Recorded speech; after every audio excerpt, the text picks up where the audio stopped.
What's up, YouTube? My name's Nick, and today I wanted to talk about the 7 most common birds that you'll see out at your bird feeder. Now before we get into it, I really just wanted to talk for a minute about why I thought this video was important. Birding became a hobby of mine just a few years ago, but when I was starting out, it was really difficult to get a handle on some of the basics. I know there are plenty of videos out there, but they want to focus on gear or what it's like going out in the field, and really I felt like I got the beginning of my bird watching experience just from looking out the window, right? And when I typically share with other people that bird watching is something I'm interested in, one of the first things I hear is a description about the plumage or the characteristics of a bird that they saw out their window.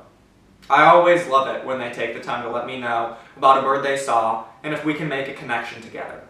And so with this video, I really just wanted to expand upon that and talk about what I've personally found to be some of the most common birds out my window and how you can start to be able to recognize them a little more quickly. Now, bird watching can be a really challenging hobby because, well, obviously birds move quickly, right? They're here and then they're gone, and oftentimes we don't get the opportunity to stop and really study a bird the same way that we could a picture in a field guide. And so it's important, I think, first of all, to take a bearing on where you are, right, and understand some of the birds that might be the most common there. Now, right at the top, I just want to say that I live on the eastern half of the United States. My home is in North Carolina, and while many of the birds we'll talk about today are common from coast to coast, there may be a couple specific variances where a viewer out in California or Oregon may not have the same birds that I have over here in western North Carolina. And so without further ado, just to get right into it, one of the most common birds that I think you'll see at your bird feeder is a cardinal. Now, I really wanted to mention cardinal first because it's one of the easiest birds to really add into your repertoire. There are very few birds of such a bright red color that you'll see out in the wild as regularly as you'll see a cardinal. Now, there are a few birds that look somewhat similar, and we can go over that in a later video, but for the time being, when we're looking out our window and trying to make a quick identification, I think it's safe to associate that bright red color with that of a cardinal. And if it is a male, it'll have that particular plumage, but in the case of a female, you do want to make sure that you're looking at the bill and the body shape of the bird. Oftentimes the bill, as long as it's not a juvenile, will still have that bright red color, and it may even have a bit of a little mohawk there at the back. Now, the second bird that I wanted to talk about is another one that most people are able to recognize pretty quickly. This is a blue jay. Right? It's another one of those birds with a particularly bright and unique plumage color that you can see fairly regularly. Whether it's the bright red of a cardinal or that shocking blue of a blue jay, it really catches your eye pretty quickly. Now, both of these two birds are good starter points too because they're of, I would say, medium to large size birds, particularly for just out at your feeder. Right? This isn't a smaller warbler. It's something that we can wrap our minds around a bit easier. Now, cardinals and blue jays are both birds that I think people can recognize pretty quickly because of their introduction into mainstream. It's very common to see a sports team with the mascot of a cardinal or a blue jay, and oftentimes these renditions are pretty spot on.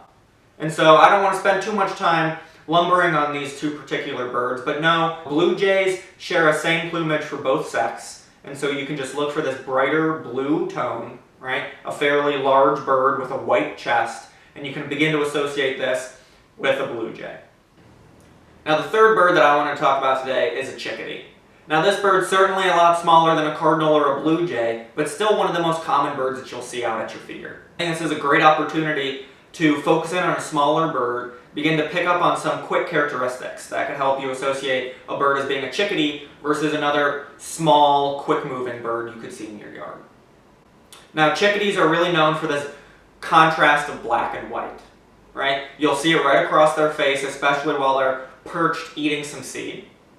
And it's a smaller bird that moves quite quickly and has a rather characteristic bird call. I don't want to focus too much on those now. We'll go into some basic bird calls in a later video, but I do just want to mention that this smaller bird, right, with this contrasting black and white face is often a chickadee. Now, before we move into the second half of birds, I really just want to take a moment and stop and say that some of the birds that I chose here are because they're very common at the feeder, but also because each one is a little bit different than the other. We're not dealing with a subsect of birds that just have very minute differences. And it's important that, especially when you're just starting off bird watching and you only get that quick glance, to be able to pick up on some key characteristics and to associate that with particular birds. Now, without further ado, the fourth bird that I wanted to talk about today is the white-breasted nuthatch. Now, this is normally one of the first bird names that I say that catches someone off guard.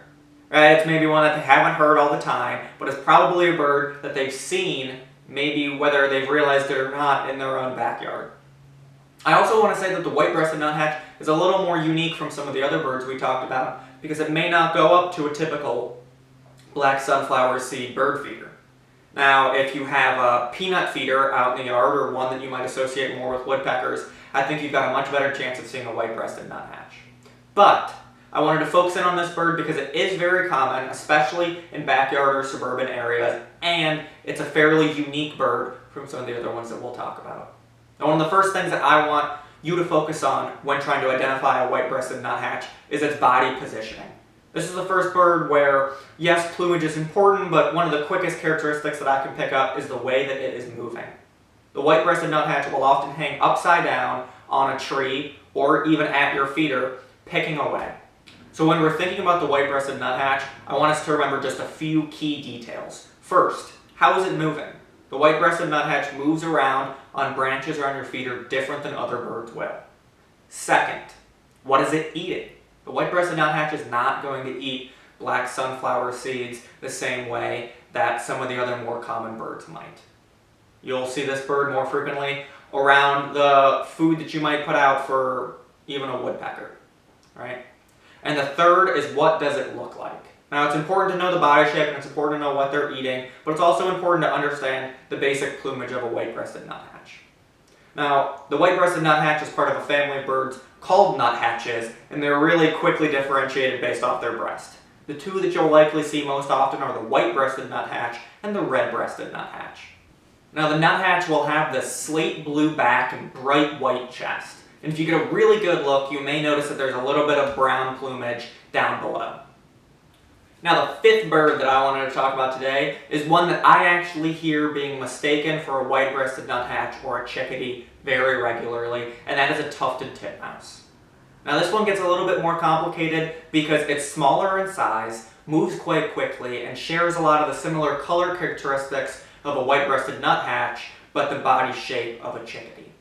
Now, the tufted titmouse is another one where you might not hear that name thrown out very often. However, I can almost guarantee you if you have a feeder out or if you place one out in the next few days, you'll have a regular visitor. Now, tufted titmouse is really characteristic for, I personally feel, its hairdo. He's got a little bit of a mohawk going off at the top and a relatively muted blue coat, right? He's got a bit of a dirtied white chest mixed in with a bit of orange. And you'll see him flittering in similar groups that you might see a chickadee or other small forest birds. So when we're thinking about a tufted titmouse, what I really want to focus in on is its namesake, tuft, right? So where we might focus in on the body positioning and posturing of a white-breasted nuthatch, right? Or the classic black and white face of a chickadee, I want us to think about the hairdo for a tufted titmouse. Now, the sixth bird that I want to talk about today is another one that I think a lot of people have heard the name of before, and that is an American goldfinch. Now, this bird, similar to the bright red of a cardinal or that brilliant blue of a blue jay, has a really shocking yellow plumage. Now, it's really often someone wants to tell me that they have a yellow canary in their backyard, and while they're not all too far off, the reality is it's likely an American goldfinch. Now, this bird has a few really unique characteristics that I think we could hone on for a quick identification. Number one is that brilliant color. But one thing that I do want to touch on is that this is one of those unique birds, not where the male and female look different from each other, but that it fluctuates what its plumage might look like based off of the season. That really that brilliant yellow that you get is a sign of a goldfinch that you'll see more often in the spring or the summertime. And come winter, and really as we get into fall here, it becomes a much more muted brown tone. Now you can see that it looks much different when you're looking out your window. It could even cause you a double take. But to take recognition of what season we're in and understand that this is one of those unique birds where during different times of the year its plumage will look a little different. right? So I want us to remember the coloration with an understanding that you might see this bird in a bit of a different outfit if it's the winter time. And the second is what food it's eating. Now, an American goldfinch is really well known for enjoying thistle. Now, these are more unique looking bird feeders, and you might see some around your neighborhood. They almost look like a sock or a sack filled with these small little needle-like thistles. And you'll see 2, 4, even as many as 10 goldfinch hovering around this sack, really picking out the thistle the same way they might on a flower outside. And so when we're thinking about an American goldfinch, I want you to think about that yellow bird outside. Now, no, it's not a canary, but it is a really unique bird, right? It varies its plumage based off the season and really enjoys that thistle. Now, the last bird that I wanted to touch on today is actually the one that I think is the most challenging to identify, and that is a house finch. Now, the house finch is a tough one because it doesn't have as many defining characteristics as some of those other birds we talked about before. It's almost sparrow-like in its color. It's a little bit more brown with a streaked chest, but one of the things that I really wanted to hone in, and some of the more unique characteristics of a house finch, are its bill shape. Its bill is a bit heavier, especially when compared to a chickadee or a tufted titmouse. You'll see that it almost looks like it belongs to a cardinal, right? Now, one of the other things that I wanted to focus in on is the plumage of the male. Now, it's this more slender brown bird, but in the male in particular, you'll see across his chest almost this bleeding scarlet red color. This is a quick identification that what you're looking at isn't a juvenile cardinal or a bird that's in transition, but it's just an American house finch. Now, the male and the female do look different, and really the only difference here is that red streaked chest. The female looks identical to the male, except for the fact that it does not have this coloration. You'll see more of just that streaked, finch-like tone to it.